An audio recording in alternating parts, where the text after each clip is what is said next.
Welcome back to the FIREX TV studio, and rather aptly, we have now from the BBC's Safety and Health Department, we have Fiona Ambrose. Welcome to FIREX, Fiona. Thank you, it's good to be here. There's everything you could possibly need to see and find out at this show under the one roof. What kind of stuff would you be looking for today in your capacity? I'm just excited to network with other sort of safety professionals, fire people, kind of, see what the latest stuff is out there. So, okay, tell us a bit about what you do at the BBC. We all know the BBC. Obviously, the BBC's been around for many years, and clearly over the years, the need for better safety has evolved as well. Yeah, so my job primarily is as a safety advisor. So I work with productions, making sure whatever they're doing is safe. But a large part of my role over the last 5 years has actually been working with our international officers. So really trying to improve the fire safety standards, in our international bureaus, around the world, basically. And you're going to be giving a seminar for us? Yeah, so that's exactly what I'm talking about this morning over in the FPA Information Zone. So kind of the struggles that I've had in improving, fire safety standards internationally.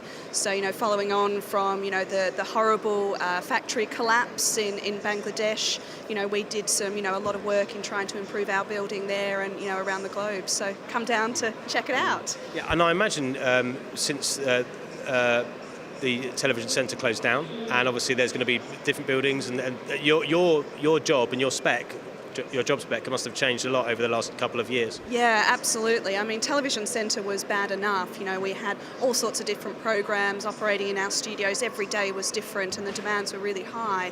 But we've got added problems now because we don't have our studios. We have to go find other studios. So just last week I was in a new venue to us.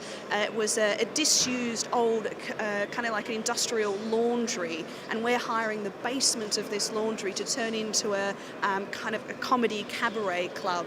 So how do you do that safely with an audience of 300? You've got camera crews, you've got everything, and it's always a challenge. But that was one of the things I used to love about going to Television Centre, is that it was it had so much character, and you want to still be able to go into those kind of venues. You want whether it's theatres or whether it's older studios. You still want to be able to use those buildings, but obviously the pressure is even greater now to make sure that you deliver on the safety front.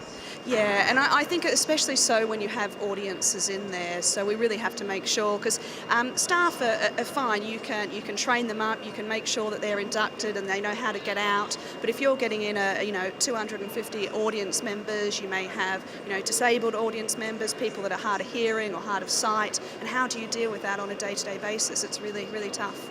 And are you coming across other regulations, other companies where they're flouting regulations, that they're not adhering to your high standards?